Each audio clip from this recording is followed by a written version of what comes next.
Assalamualaikum warahmatullahi wabarakatuh.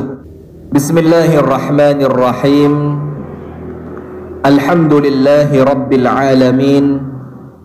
Assalatu wassalamu ala ashrafil anbiya'i wal mursalin, nabiyyina wa maulana Muhammadin wa ala alihi wa sahbihi ajma'in. A'udzu billahi minasy syaithanir rajim. Ya ayyuhalladzina amanu taqullaha haqqa tuqatih wa la tamutunna illa wa antum muslimun. Allahumma inna nas'aluka ilman nafi'an wa na'udzu bika min ilmin la yanfa'. Amin ya rabbal alamin. Amma ba'du. Hadirin sekalian, ibu-ibu dan bapak-bapak, kita bersyukur kepada Allah Subhanahu wa taala. Alhamdulillah kita dipertemukan Allah dalam majelis yang luar biasa mulianya.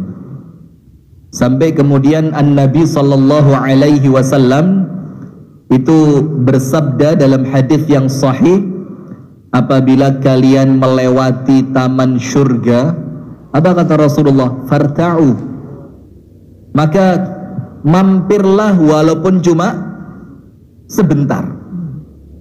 Kemudian para sahabat tanya, ya Rasul, apa yang engkau maksudkan taman surga yang engkau perintahkan kami untuk mampir ke sana? Apa kata Rasulullah? Hilaqudz dzikir, yaitu halaqah atau komunitas-komunitas zikir. Dan para ulama mengatakan di antara bentuk dan arti zikrullah, zikir, itu adalah majelis ilmu.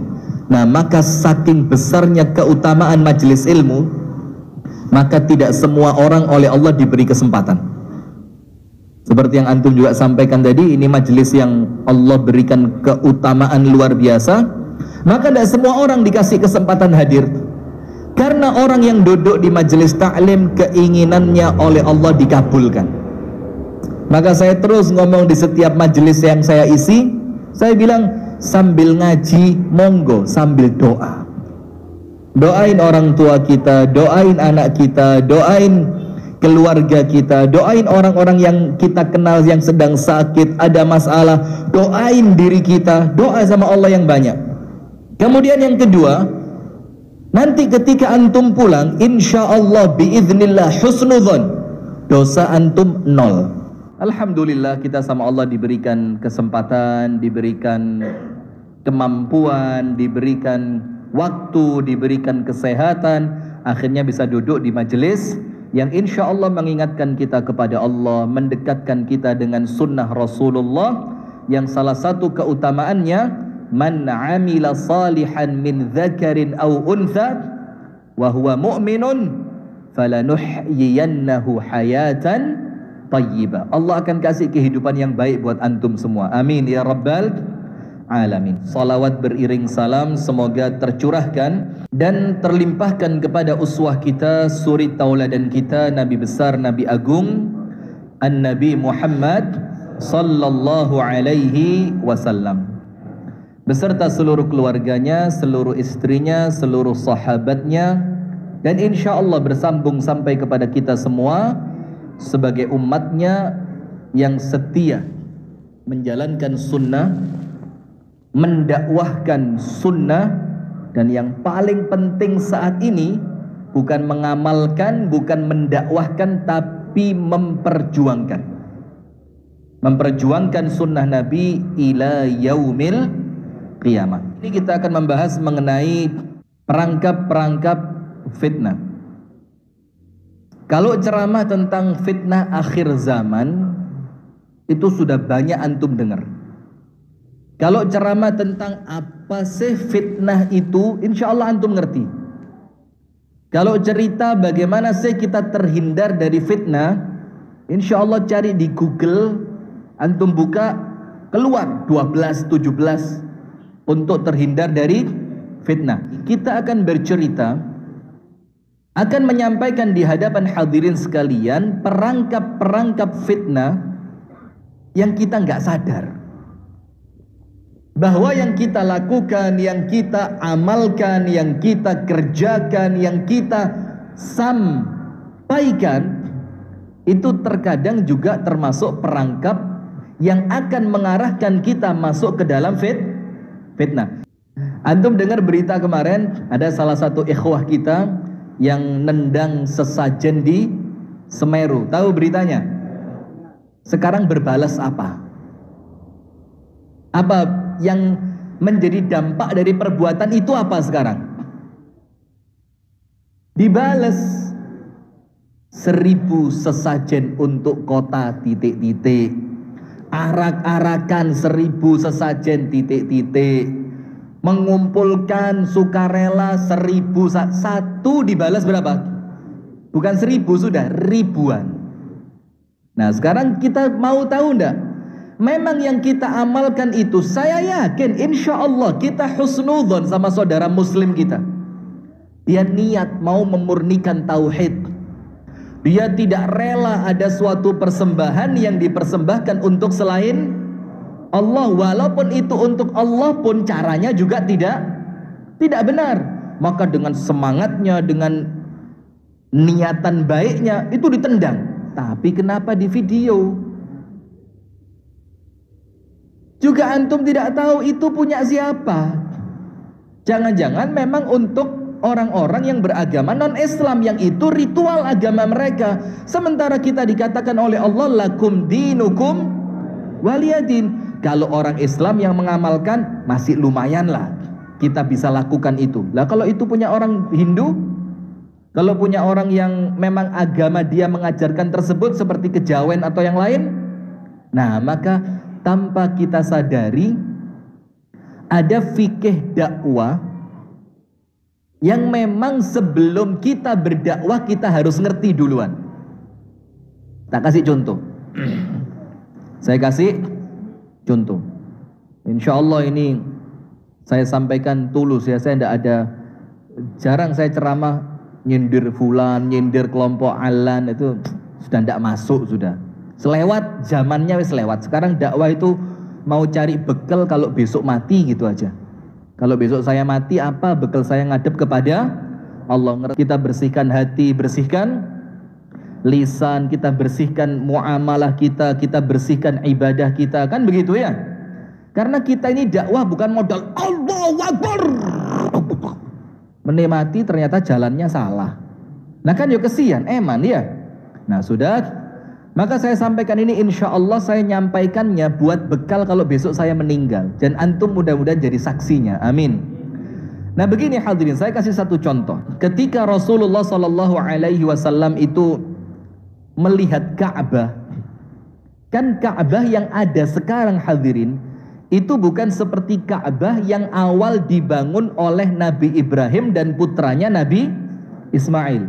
Maka kalau antum lihat Ka'bah, kan kotak, terus ada sedikit setengah lingkaran itu. Aslinya bangunan Ka'bah itu ya setengah lingkaran masuk. Setengah lingkaran itu termasuk bangunan Ka'bah. Maka aslinya bukan persegi 4 tapi persegi panjang. Nah, ketika Rasulullah SAW yang Allah mengutusnya itu apa? Rahmah. Rahmat yang Allah hadiahkan untuk manusia.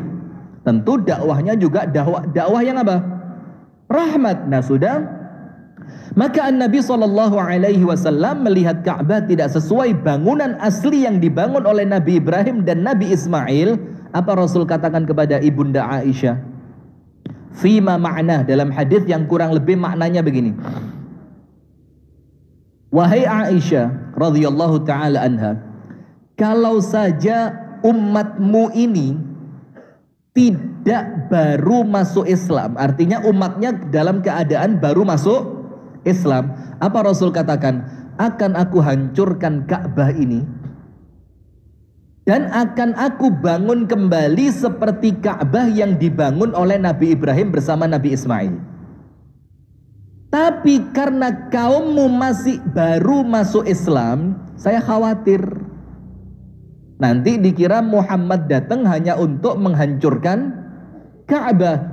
Berarti oleh Nabi Muhammad, Ka'bah itu dibiarkan dengan bentuk yang telah dirubah, atau dibangun seperti aslinya Nabi Ibrahim dan Nabi Ismail, dirubah atau dibiarin. Padahal seharusnya penting enggak itu? Penting. Kiblat, hadirin. Ini kiblat. Dan ini bangunan, inna awwala baiti wudhi'a lin-nasi lalladzi bi Bakkah. Bangunan yang Allah langsung yang memerintahkannya untuk dibangun. Dan yang bangun enggak macam-macam. Nabi Ibrahim plus putranya, Nabi juga, Nabi Ismail, yang kemudian batunya sampai sekarang masih disimpan yang namanya Makom Ibrahim. Banyak orang kita salah paham, dikira Makom Ibrahim itu kuburan. Makom itu bahasa Arab, Indonesianya tempat berdiri. Qoma yaqumu, berdiri. Tempatnya makom. Tempatnya apa? Makom. Nah, batunya itu, hadirin, dalam hadits riwayat Bukhari itu bisa naik turun sendiri. Ketika ambil batu bata itu batu turun, sret. Nabi Ibrahim ambil. Nanti batu batanya mau dipasang, itu batu bisa naik sendiri. Belum ada lift, belum ada. Ini lift gaib ini. Iya. Bukan spirit doll loh ya. Itu spirit doll jangan-jangan. Sudah. Itu oleh Nabi Muhammad dibiarin, gak dibangun. Padahal penting, itu kiblat. Apa masalahnya? Khawatir memunculkan fitnah. Hadirin sekalian yang dirahmati oleh Allah Subhanahu wa taala, secara garis besar arti fitnah secara bahasa itu ibtila wa imtihan wa ikhtibar. Intinya apa? Ujian. Intinya apa? Ujian. Itu makna yang pertama secara bahasa. Jadi kalau dibilang kamu terkena fitnah, berarti engkau sedang terkena ujian, dites sama Allah. Maka itulah dibilang sesungguhnya anakmu, istrimu adalah fitnah. Apa artinya? Ujian. Bagaimana anak kita bisa menjadikan kita semakin dekat kepada Allah? Bagus. Kalau anak kita menjauhkan kita dari Allah, berarti anak menjadi apa? Fitnah. Itulah kenapa Sayyiduna Ali ibnu Abi Thalib radhiyallahu ta'ala anhu mengatakan, aku ini kabur, tidak mau dengan rahmatnya Allah. Dan kemudian aku membenci kebenaran. Dan aku mencintai fitnah. Orang panik. Ya Ali, yang bener aja. Rahmat Allah kita butuh, ente kok lari? Al-haq, kebenaran kita cari, kenapa antum benci? Kemudian fitnah kita takut, lah antum cinta.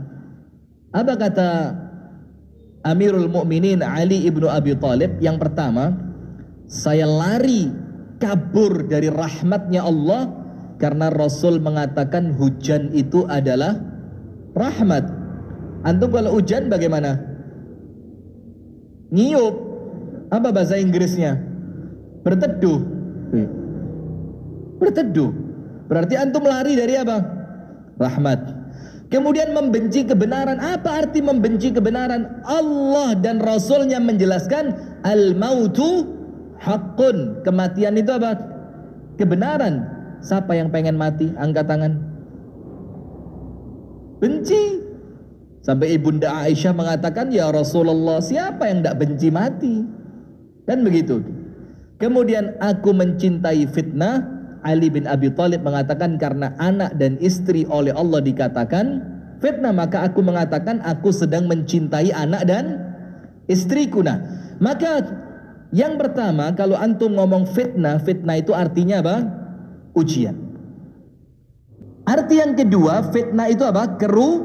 Kerusakan. Berarti kalau dibilang zaman penuh dengan fitnah, berarti di zaman ini lebih tepatnya bukan sekedar zaman penuh dengan ujian, tapi zaman yang penuh dengan kerusakan. Sunnah Nabi ditinggalkan, perkara-perkara yang menyelisihi sunnah diamalkan, orang-orang yang berdakwah dijauhkan, orang-orang yang mengajak pada keburukan didekatkan. Itu namanya zaman fitnah. Nah sekarang kita mau tahu ada beberapa di antara perangkap fitnah yang kemudian kita tidak sadar bahwa itu fitnah. Nomor satu, hati-hati ya, hati-hati. Dan saya sampaikan ini agar jangan sampai justru kita yang menginginkan kebaikan ternyata kita menjadi sumber fitnah. Nomor satu, alimun wa muta'allimun. Fitnahnya pelajar dan pendidik. Fitnahnya apa? Pelajar dan pendidik. Antum pelajar atau pendidik? Pernah lah, pernah ngajari anaknya baca Al-Quran? Pernah. Pernah ngajar di musola ya kultum teraweh gitu pernah? Pernah. Ya sudah, berarti antum yo pengajar yo belajar. Dan kami juga sama. Kami juga terus belajar dalam keadaan Allah beri kesempatan untuk ngajar. Alhamdulillah. Nomor satu, fitnahnya pelajar dan pendidik. Contoh yang pertama, jadi banyak orang ngajar itu tidak ngerti bahwa yang dia ajarkan itu mengandung fitnah. Tak kasih dalil, tak kasih apa? Dalil, karena katanya ceramah tanpa dalil itu ibarat dongeng gitu. Antum buka dalam kitab Sahih Bukhari, ada satu athar dari Abu Hurairah radhiyallahu taala anhu. Antum kenal Abu Hurairah kan, tahu ya? Seorang sahabat yang luar biasa namanya. Dalam keadaan beliau orang miskin papa. Bahkan Abu Hurairah itu pernah kelaparan di masjid sampai pingsan bangun. Orang kira beliau ayanan. Kena penyakit apa? Ayan, diinjek lehernya. Apa kata Abu Hurairah? Wa ma biya illal ju'. Demi Allah, tidaklah terjadi padaku kecuali lapar. Antum pernah lapar sampai seperti itu? Jangan bilang belum, alhamdulillah enggak gitu loh. Belum kok modelnya nantang, entah ini kapan. Sudah, Abu Hurairah seperti itu. Dengan hadis yang beliau sampaikan yang hampir tidak ada ceramah kecuali nyebut nama Abu Hurairah. Ya benda. An Abi Hurairah radhiyallahu taala anhu wa ardahu qala sami'tu Rasulullah sallallahu alaihi wasallam yaqul, aku mendengarkan Rasulullah bersabda sallallahu alaihi. Apa kata Abu Hurairah hadirin?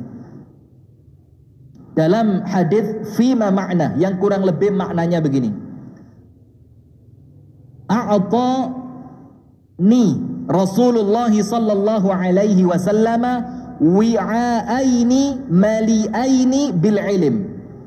Rasulullah Shallallahu Alaihi Wasallam memberikan kepadaku dua wadah besar berisi ilmu. Berisi apa? Ilmu. Gampangannya begini, dikasih sama Rasul untuk Abu Hurairah dua ember berisi apa? Ilmu. Terus apa kata Abu Hurairah? Yang satu ember saya ceritakan sama kalian semuanya sampai habis. Tentang sholat, tentang puasa, tentang surga, tentang neraka, aku sampaikan sama kalian penuh, semua tak sampaikan. Yang kedua, tidak aku sampaikan kepada kalian, tak simpen sampai aku mati. Coba saya mau tanya, apa hukum menyembunyikan ilmu? Boleh apa enggak orang punya ilmu kemudian ilmunya disembunyikan, enggak disebar? Boleh? Enggak boleh. Kenapa Abu Hurairah lakukan? Coba ngerti mana antum sama Abu Hurairah tentang hukum menyembunyikan ilmu? Ngerti siapa? Jelas ngerti Abu Hurairah. Tapi kenapa Abu Hurairah yang mengerti tentang haramnya menyembunyikan ilmu dari masyarakat, dari manusia, kenapa dia tidak sampaikan ilmu yang satu yang dia dapat dari Rasulullah yang penuh tadi? Apa kata Abu Hurairah? Tidak aku sampaikan kepada kalian karena yang satu ini berisi tentang kejadian fitnah akhir zaman, yang apabila aku sampaikan akan kalian tahu siapa yang menang di perang ini dan perang itu. Kenapa sama Abu Hurairah tidak disampaikan? Karena Abu Hurairah takut kalau ilmu ini disampaikan akan menjadi fitnah, sumber kerusakan. Lihat, ilmu terkadang kalau disampaikan kepada orang yang belum pantas mendengarnya jadi rusak. Murid baru ngaji. Hadirin wal hadirat rahimani wa rahimakumullah, ayyuhal afadil, masyayikh, segala macam, qunut subuh bid'atun dhalalatun fa'iluha dakhilun finnar. Hadirin, qunut subuh bid'ah, dhalalah, yang pelakunya walaupun sholat subuh, sholat malah masuk neraka. Nah, ini kalau dipotong bahaya. Ustadz Rifki mengatakan qunut subuh bid'ah, dhalalah finnar. Lah ini cerita saja. Nah sudah, ternyata waktu ngaji tadi ada anak baru ngaji, ABN, anak baru ngaji. Masuk dia, oh semangat, qunut subuh bid'ah, pelakunya masuk neraka. Besok pulang ke kampungnya dia, bapaknya sholat subuh, sampai masjid, ternyata imamnya qunut, bapaknya angkat tangan. Gak usah angkat tangan pak, bid'ah iki pak, sing ini gak usah deloin, rokok sampean pak, ini sambil sholat tuh ini.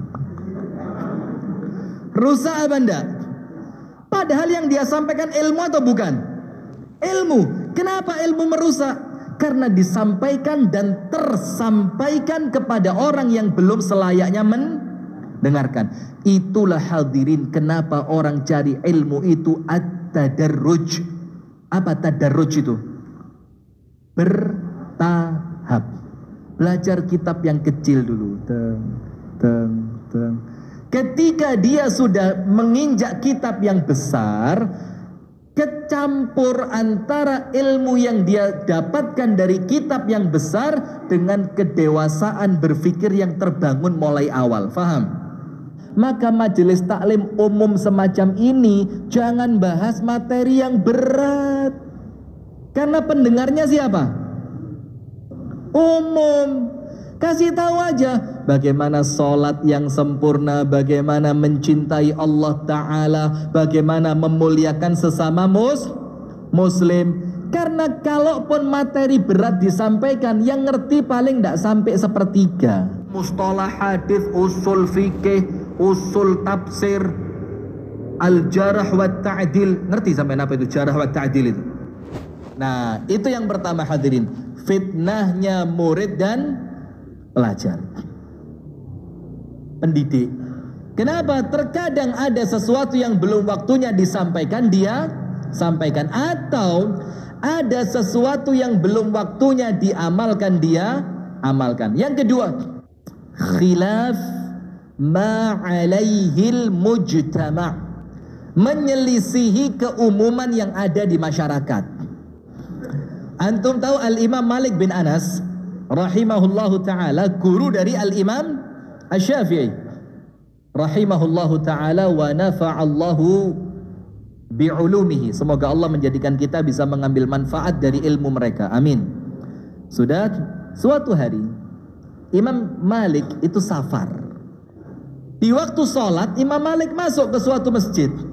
Zaman dulu kan tidak ada Facebook, jadi orang tidak tahu, oh Imam Malik foto dong, tidak ada. Imam Malik tanda tangan dong, tidak ada zaman dulu. Tidak ngerti, wala Imam Malik, wala Imam Ahmad, wala Imam Syafi'i. Dan tidak mengurangi kemuliaan mereka, betul tidak? Sudah. Imam Malik itu ulama salah satu yang paling concern masalah pakaian, yang paling memperhatikan apa? Pakaian. Sampai antum tahu Imam Malik itu ketika ditanya orang di pasar masalah ilmu, apa kata Imam Malik? La ujib, saya tidak jawab. Kenapa? I'ti ila baiti, kamu datang ke rumahku, aku ganti pakaianku, aku duduk sesuai dengan adab ilmu, baru aku jawab pertanyaanmu. Hanya gara-gara merasa tidak boleh menyampaikan ilmu dengan pakaian yang tidak pantas dengan ilmu. Itu kalau standarnya ulama. Kita ini sekedar mubaligh gitu lah. Apa mubaligh itu apa? Penyampai saja. Kita baca bukunya ulama, kita sampaikan. Kita baca kesimpulannya para ulama, kita sampaikan. Karena kita bukan alim. Sudah? Maka Imam Malik tidak mau ganti baju, pakai syurban. Dan itu kebiasaan yang diajarkan oleh ibunya mulai kecil. Ibunya Imam Malik itu ketika nganter Imam Malik ke majelis taklim, itu seperti pengantin mau berangkat. Bajunya wangi, putih, bersih, mukanya bersih, surbannya rapi, didudukkan di majelisnya ulama untuk menghargai apa? Ilmu. Dalam keadaan Imam Malik yang sangat concern masalah pakaian dan adab penuntut ilmu, Imam Malik ketika safar masuk ke masjid pakai surban. Imam Malik, bahasa kita kopiah lah ya, pakai apa? Kopiah. Dalam keadaan Imam Malik sangat ngerti ini hukumnya apa? Sunnah. Imamah hukumnya apa? Sunnah. Ketika masuk masjid, dilihat sak masjid tidak ada yang pakai kopiah. Bukan malah Imam Malik minta waktu di mimbar menjelaskan tentang keutamaan kopiah. Bukan, ini ngerusak ini. Iya. Takmirnya siapa? Takmir. Tolong, saya kasih waktu ya. Kultum. Kuliah terserah antum. Kultum, saya mau ceritakan keutamaan menggunakan imamah. Enggak. Apa yang dilakukan Imam Malik? Surbannya dilepas. Fawadha'aha fi qummi thawbi. Itu gulungan surban dilipat rapi, dimasukkan ke dalam lengan bajunya. Karena orang zaman dulu kan seperti orang Sudan zaman sekarang. Kalau tahu pakaiannya, gamisnya orang Sudan itu kan lengannya lebar, itu bisa buat nyimpen. Nah, sama Imam Malik, surban yang dilepas tadi dimasukin ke sini. Terus kenapa Imam Malik lakukan itu? Supaya tidak menyelisihi manusia. Kenapa? Khawatir orang ngelihat iki aliran apa maneh. Ahmadiyah nampaknya bukan. Syiah tapi kok surbannya putih, biasanya ireng. Dibilang kejawen tapi kok yang gak gamis. Nah, bikin orang apa? Terfit. Nah, maka hati-hati.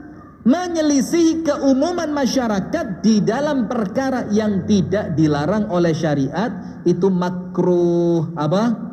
Makruh. Kenapa? Akan menjadikan kegaduhan dan fitnah di tengah-tengah masyarakat. Maka kita ini hadirin yang normal lah, nggak usah sok pengen beda dari orang lain. Sampai dikatakan dalam pepatah Arab itu apa? Khalif tu'raf. Sing uane dikenal. Termasuk aneh itu apa? Ketika habaib yang lain pakai surban, pakai imamah, pakai gamis, yang ini keribu. Misalkan, itu kan khalif tu'raf, sing aneh kamu dikenal. Nah, maka sampai apa? Sampai dibilang dalam pepatah yang lain, bul, pipislah, bima izamzam tu'raf. Pipislah kamu di sumber mata air Zam-Zam, sumur Zam-Zam, terkenal kamu. Terkenal, tak jamin terkenal. Mau? Nanti kalau umroh tak antrin, dari mana letak sumurnya, pipiso di sana. Ada askar, ngirno askar itu. Pipiso di situ. Besok masuk Jawa Pos Anda. Jamaah umroh dari Indonesia terancam hukuman pancung. Kenapa? Aneh. Akhirnya menjadikan fitnah. Maka sampai ada dalam ilmu usul fikih al-adah muhakkamah. Apa al-adah muhakkamah itu? Adat yang umum dilakukan masyarakat itu bisa menjadi hukum. Bisa menjadi apa? Hukum. Contoh, tidak boleh menyelisihi selama tidak dilarang oleh syariat. Karena kalau Anda menyelisihi, Anda malah menyelisihi syariat. Misalkan, kalau mau nikah itu harus bawa kasur ke rumah calon mempelai wanita. Contoh saja, misalnya. Nah, maka itu melanggar syariat dah. Ini muamalah. Sementara antum tahu hukum awal muamalah apa? Halal, mubah sampai ada dalil yang melarang. Dan hukum awal ibadah apa?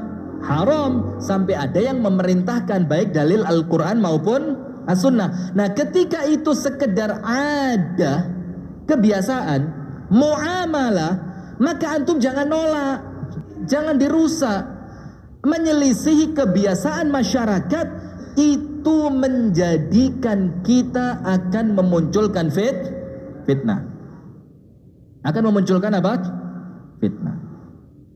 Nah, maka contohnya tadi, ketika ada adat ketika pernikahan, selama tidak melanggar syariat loh ya. Kalau melanggar syariat ya jangan diikuti, seperti kalau mau nikah harus bakar dupa dulu, kemudian dibacakan aji-aji apa gitu, sampai nanti apa, ya itu jelas melanggar syariat. Itulah kenapa hadirin sekalian, oleh An-Nabi sallallahu alaihi wa alihi wa sahbihi wasallam, kita itu oleh Nabi Muhammad bukan disuruh uzlah di waktu aman. Uzlah itu apa? Menyendiri, betul enggak? Menyendiri. Bahkan Rasul sabdakan, nanti ketika mendekati kiamat, ketika fitnah itu muncul, kalian pergi ke puncaknya gunung, bawa kambing kalian, hidup bareng kambing. Itu lebih baik dibanding kalian kumpul manusia. Itu di zaman ketika dakwah sudah tidak ada. Tapi ketika dakwah masih ada seperti ini, apa Rasul katakan? Alladzi yukhalitun nas, orang yang mau kumpul bareng manusia, wa yasbiru ala adahum, dan dia sabar ketika diganggu, khairun, itu lebih baik dibandingkan siapa? Minalladzi la yukhalitun nas, dibanding orang yang tidak senang kumpul-kumpul. Biasanya orang yang tidak senang kumpul apa? Wala yasbir ala adahum, tidak sabaran, baperan, gampang tersinggung. Maka sekarang saya mau tanya, kalau antum kumpul manusia, ngikutin kebiasaannya manusia enggak? Ngikutin, selama tidak melanggar syariat. Nah, itu yang kedua. Jadi khilafu ma alaihin nas, menyelisihi apa yang muncul menjadi kebiasaan di masyarakat umum. Kalau masyarakat umumnya pakai sarung, sarung. Kalau memang antum lihat masyarakatnya tidak terganggu kalau antum pakai gamis, ya sudah, tidak apa-apa. Tapi kalau masyarakat merasa terganggu ketika antum mengamalkan sunnah, maka jangan diamalkan. Antum buka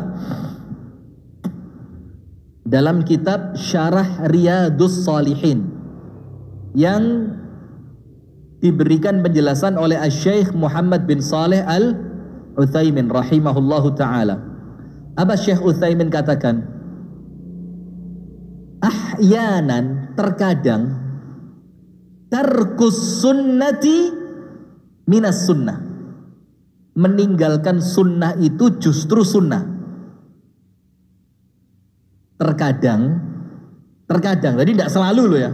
Jangan difahami, oh Ustadz Rifki mengajak kita meninggalkan sunnah. Jadi memang rodok repot sekarang, apa-apa direkam itu, ini termasuk fitnah juga. Terkadang meninggalkan sunnah itu sunnah. Artinya apa? Terkadang antum itu mengamalkan sunnah, antum menghidupkan sunnah dengan meninggalkan sunnah. Tak kasih contoh, apa kata Syekh Utsaimin? Meninggalkan tawarruk. Tawarruk itu apa? Sujud apa?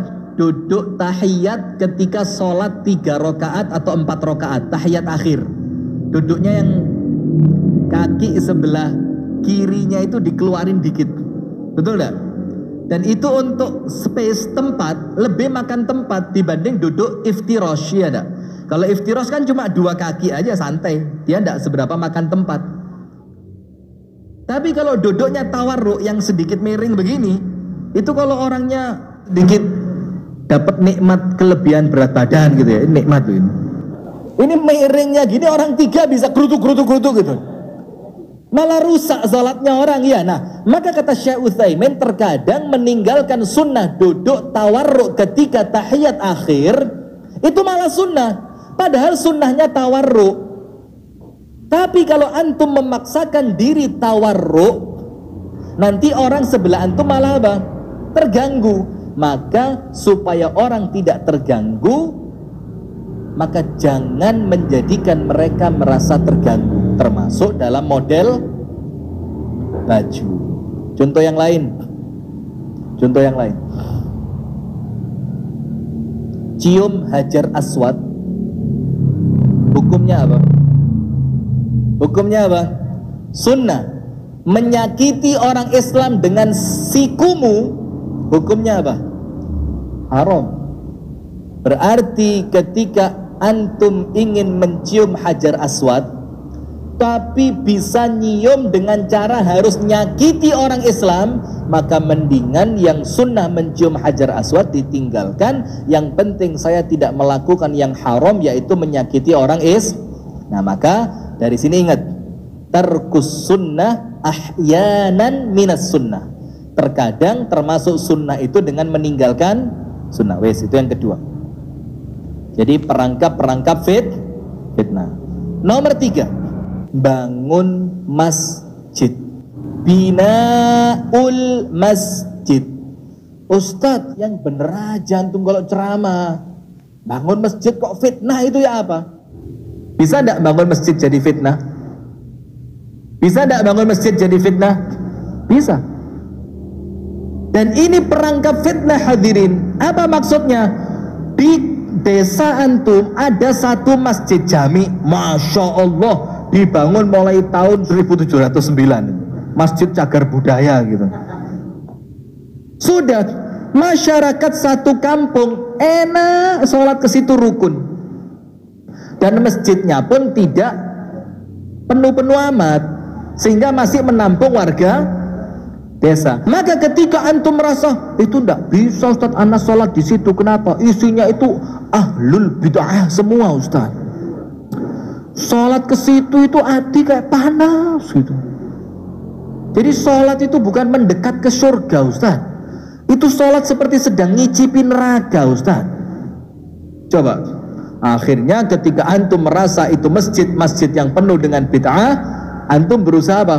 Penggalangan dana bangun masjid sunnah. Wah, itu mulai ya, kalimat-kalimatnya itu mohon maaf lah, ini tidak ngomong kelompok tertentu, tapi yang umum yang kita lihat di masyarakat. Sampai antum lihat berapa banyak masjid yang kemudian jadi sumber fitnah, yang sempat berita terakhir dibakar. Kita tidak ngomong pro kontra, yang benar yang bakar atau yang benar yang dibakar. Wallahu a'lam bishawab ya. Barusan ini kan ada masjid dibakar. Kenapa? Itu masjid, hadirin, salah satu sebabnya kami dengar langsung dari guru kami yang telepon kepada orang yang langsung ada di tempat tersebut. Itu masjid IMB-nya tidak keluar. Bahkan yang mengeluarkan penolakan pembangunan masjid langsung gubernurnya. Dalam keadaan ditolak pembangunannya oleh gubernur, berita yang sampai itu masih ada datengin semen, datengin pasir, itu kan nampaknya kurang baik, iya. Nah, akhirnya memunculkan apa? Paham sampai sini? Nah, sekarang saya mau cerita masjid Dirar. Masjid apa? Dirar. Ketika Rasulullah SAW sudah punya 2 masjid. Yang pertama Masjid Quba, yang kedua Masjid Nabawi. Dan dekat Quba Nabawi itu berapa? 5 kilometeran mungkin ya. Sekitar 5 kilometeran yang kita disunahkan ke sana. Yang Rasulullah biasa kalau hari Sabtu itu ke Masjid Quba, sholat di sana. Sudah. Ketika Rasulullah pulang perang, ada satu orang munafik bisiki, Rasul, ada proyek keren. Ini bahasa kita ya, jangan bahasanya Rasul, bukan. Nanti masuk Rasul proyek keren, enggak. Ada proyek keren ini, penggalangan dana. Kita udah bikin masjid Rasul. Kita mau ibadah sama Allah. Kita bikin supaya di tempat kami itu ada masjid, jadi masyarakat bisa sholat, dan sholatnya sesuai dengan sunnahmu. Mulai softnya rapet, semua celananya di atas mata kaki. Kami minta engkau sholat di sana ya Rasul, supaya ini menjadi resmi gitu loh. Rasulullah sempat mengiyakan. Rasulullah sempat apa? Mengiyakan.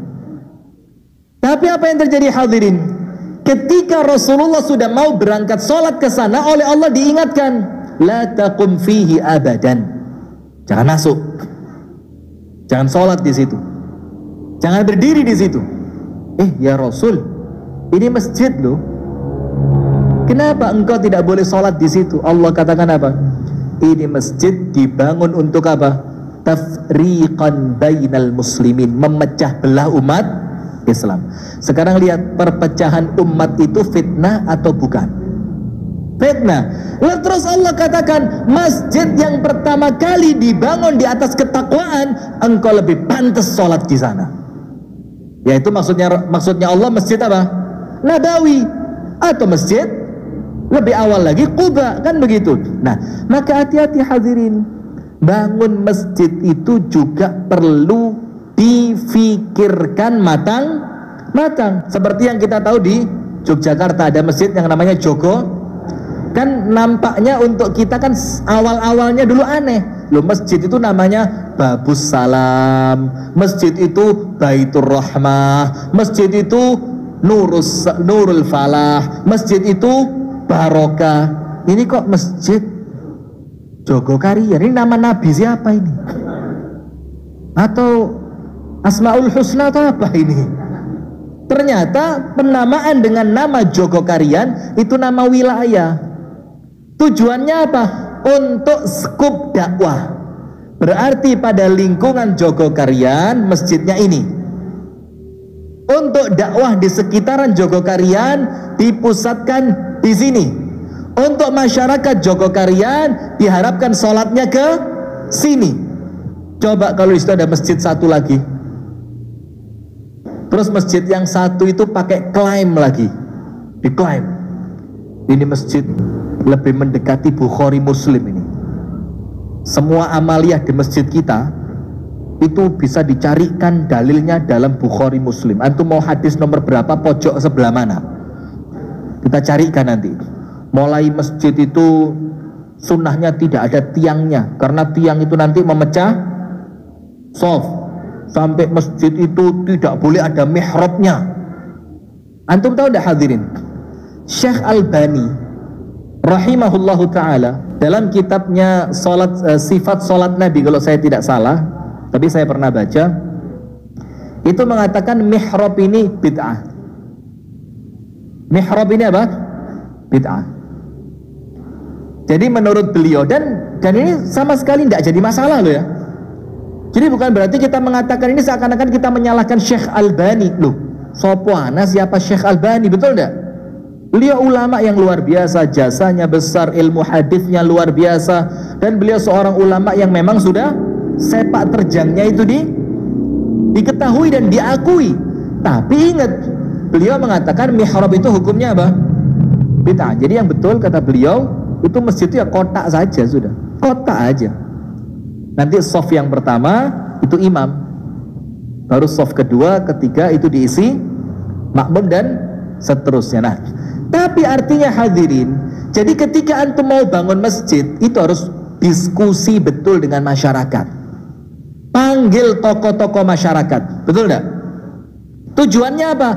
Agar jangan sampai masjid yang antum dirikan malah menjadi sumber perpecahan umat dan pada akhirnya menjadi perangkap munculnya fitnah. Nomor 4, fitnah inkaru al-munkar.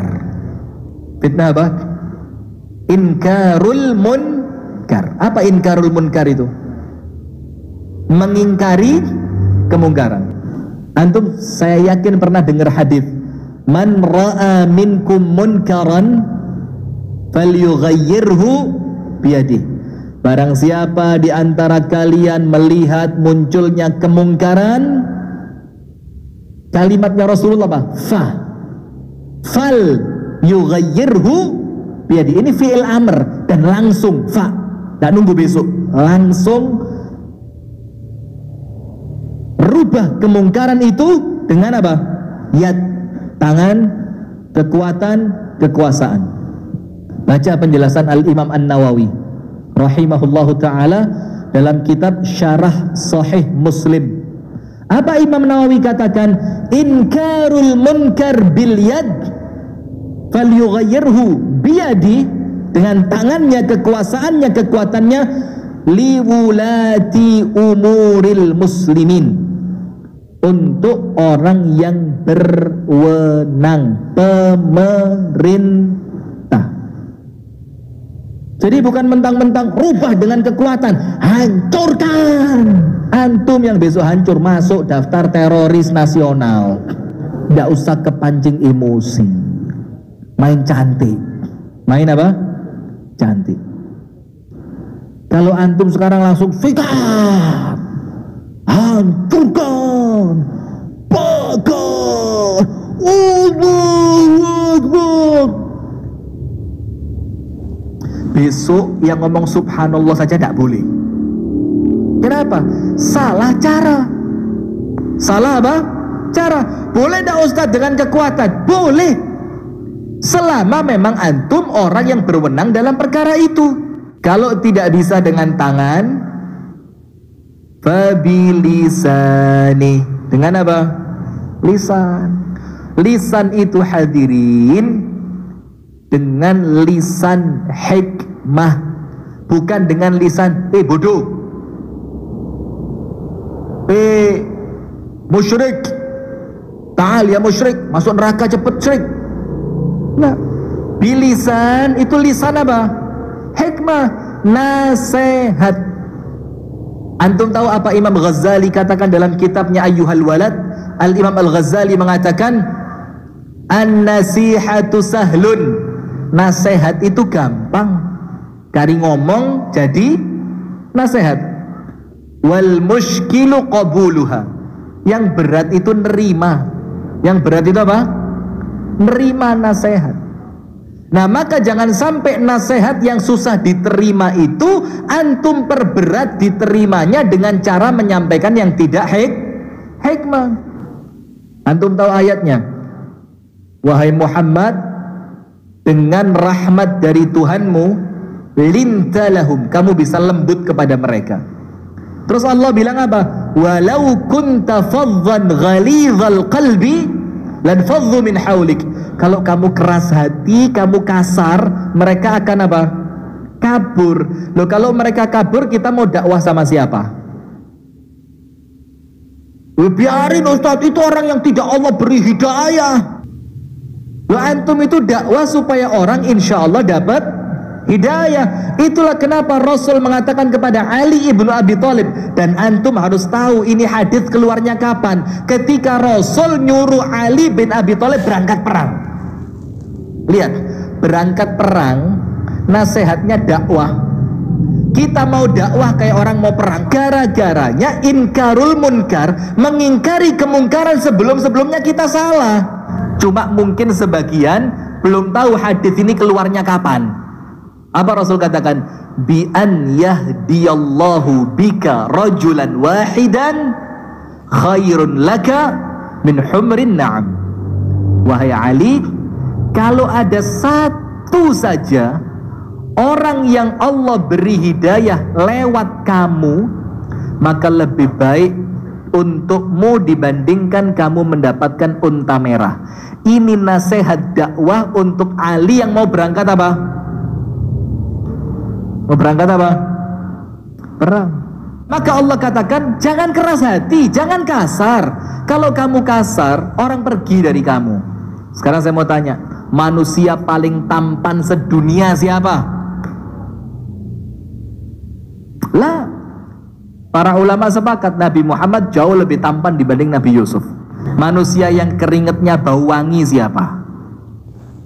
Nabi Muhammad sallallahu alaihi wasallam. Manusia paling murah senyum siapa? Rasulullah Muhammad sallallahu alaihi wasallam. Sampai Jabir mengatakan apa? Mulai aku masuk Islam, tidak pernah sekalipun aku ketemu Nabi kecuali Nabi pasti senyum buat saya. Coba kita merengut no. Ini mata, telinga, pipi, hidung jadi satu di mulut. Paling tampan Rasulullah, paling wangi Rasulullah, paling murah senyum Rasulullah, paling dermawan Rasulullah, paling menyenangkan Rasulullah. Manusia dengan fisik seperti itu saja, kalau keras Allah bilang manusia bakal apa? Kabur. Padahal ganteng, padahal tampan, padahal wangi, padahal senyumnya indah. Tapi kalau keras Allah bilang manusia bakal pergi. Karena naluri fitrah kita ini hadirin, Allah ciptakan tidak senang dengan orang sombong, dan manusia tercipta dalam keadaan tidak suka sama orang yang kasar, betul tidak? Jelek tapi sopan itu jauh lebih baik dibanding tampan tapi kasar. Tapi kalau ada tampan sopan, milih mana? Maka Nabi Muhammad saja hadirin tampan, wangi, keren, putih, proporsional, ganteng. Kalau kasar, manusia pergi. Maka ingkarul munkar, dakwah yang keras untuk orang-orang yang tidak tampan model kita. Ini modelnya cuma satu, sopan. Sudah keringetnya tidak wangi, kasar. Sudah pelit, kasar. Nah, maka kalau tidak mampu dengan kekuatan, dengan lisan. Kalau tidak mampu dengan lisan apa? Faman lam yastati' fabil qalbi, dengan hati.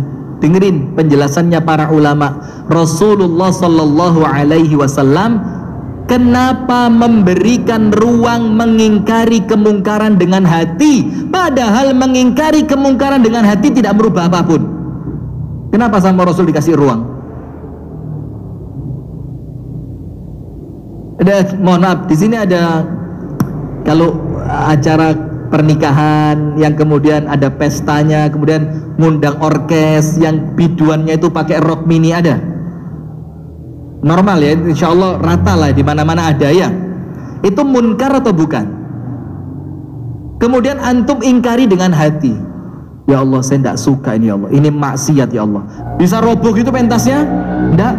Atau kemudian biduannya tiba-tiba dari yang rock mini tiba-tiba pakai gamis syar'i gitu, langsung lagunya ganti perdamaian, atau lagunya tetap, nah, tidak mungkin berubah kan? Terus saya mau tanya, ya Rasul, kalau mengingkari kemungkaran dengan hati tidak mendatangkan perubahan secara kasat mata tentunya ya, terus mengapa engkau beri ruang untuk kami mengingkari kemungkaran dengan hati? Karena Rasul tahu dua perkara. Nomor satu, la yukallifullahu nafsan illa wus'aha. Allah tidak pernah membebani kita di luar batas kemampuan. Maka memang ada orang-orang yang tidak mampu secara kekuatan, tidak mampu secara lisan, maka dikasih ruang mengingkari dengan hati. Nomor dua, karena Rasulullah tidak menginginkan adanya inkarul munkar yang menyebabkan kemungkaran yang lebih besar, betul tidak? Contoh yang pertama tadi, nendang sajen, satu ditendang berapa muncul? Coba, padahal sebelumnya mereka tidak pernah show force, tak pernah ada festival 1000 sajen. Kapan sejarahnya? Kenapa kok sekarang muncul, diekspos? Dalam keadaan itu kemungkaran besar dan kita tidak mampu melakukan apapun, betul tidak? Nah, maka kenapa ada ruang mengingkari kemungkaran dengan hati? Karena Rasul tahu, karena bakal ada mengingkari kemungkaran yang memunculkan kemungkaran yang lebih besar. Saya kasih contoh, satu rumah ibadah orang kafir dibakar, besok dibangun lebih besar, lebih bagus. Iya banda, iya banda. Satu lokalisasi dibakar, besok pemerintah keluarkan izinnya. Kenapa dibakar? Tidak ada izin. Oke, apa susahnya tanda tangan? Lewang draftnya itu tinggal kopas tadi. Draft perizinannya itu loh ya. Mohon maaf yang ngerti gitu-gituan, betul tidak? Kopas. Lewat mana keluar izin? Legislatif. Legislatifnya siapa? Antum kenal sendiri. Maka itulah hadirin, satu tempat pelacuran dibakar gara-gara tidak ada izin, besok izinnya turun dibangun lebih keren. Ya? Pernah ngeliat tempat ibadah dibakar jadi lebih bagus? Tempat pelacuran dibakar jadi lebih bagus? Banyak. Itulah kenapa sama Rasul dikasih mengingkari kemungkaran dengan hati. Apa tujuannya? Supaya tidak memunculkan mudarat yang lebih besar. Maka para ulama mengatakan satu kaidah besar dalam inkarul munkar. Apa itu? Tidak memunculkan kemungkaran yang lebih besar. Antum bubarkan orkes dangdut, besok masjid antum yang dibubarkan. Itulah kenapa 13 tahun di Mekah ada perang. Rasulullah dakwah 13 tahun di Mekah. Ada perang? Ada perang? Tidak. Ada kemudian Rasulullah menggalang kekuatan gitu. Ini Abu Lahab keterlaluan. Kita kalau diam terus digencet sama Abu Lahab. Mari kita galang kekuatan, kita sikat Abu Lahab. Tidak ada. Dan itu hadirin pelajaran buat kita.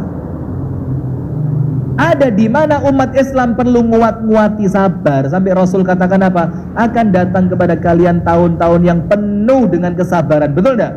Ayyamas sabr. Apa arti hari-hari sabar itu?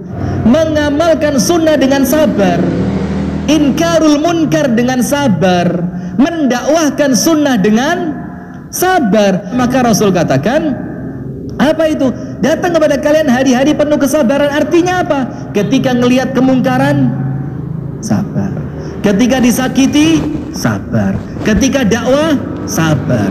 Ketika inkarul munkar, sabar. Ketika menjalankan ibadah, dicibir, dihina, pakai jenggot,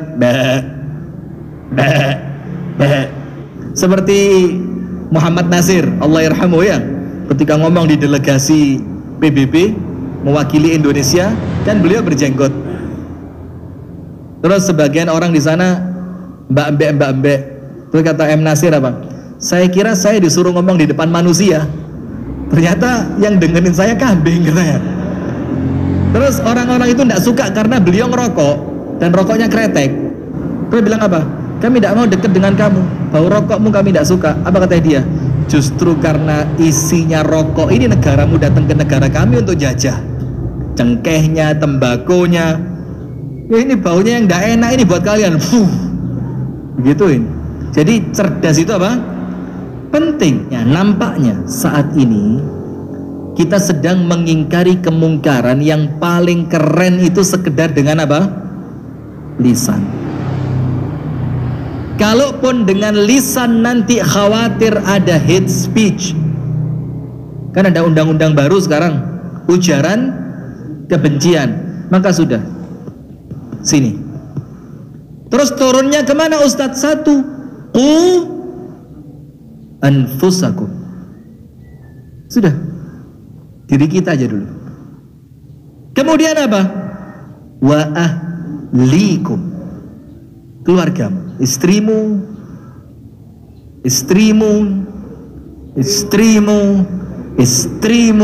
dan anak-anak dari istrimu. Antum tahu enggak? Kalau kapasitasnya satu perahu, jangan diisi 4, tenggelam. Tapi kalau nahkoda ngerti perahuku cukup buat 4 orang, antum naikkan cuma 1, zalim antum. Lah ini intermezzo, udah. Jazakumullah khair. Jadi itu hadirin sekalian, ada 4 perangkap fitnah. Itu yang dapat kami sampaikan. Semoga ada pelajaran yang bisa kita ambil dan mudah-mudahan menjadi ilmu yang bermanfaat. Dan saya sampaikan kalau ada candaan yang kurang baik, saya mohon keikhlasan untuk dimaafkan ya. Karena kebiasaan kami kalau ceramah seperti ini. Karena kenapa pentingnya kita minta maaf sekarang? Khawatir setelah ini tidak ketemu. Jadi minta maafnya nanti di akhirat itu berat. Bisa jadi pahala diambil atau dosa ditanggung. Maka saya mohon maaf ya kalau ada kalimat-kalimat yang kurang berkenan, ada candaan-candaan yang kurang sopan. Mudah-mudahan ada manfaatnya. Untuk menutup majelis ini agar lebih sempurna, kita tutup dengan doa kafaratul majelis. Subhanakallahumma wa bihamdika ashhadu an la ilaha illa anta astaghfiruka wa atubu ilaik. Kurang lebihnya mohon maaf. Assalamualaikum warahmatullahi wabarakatuh.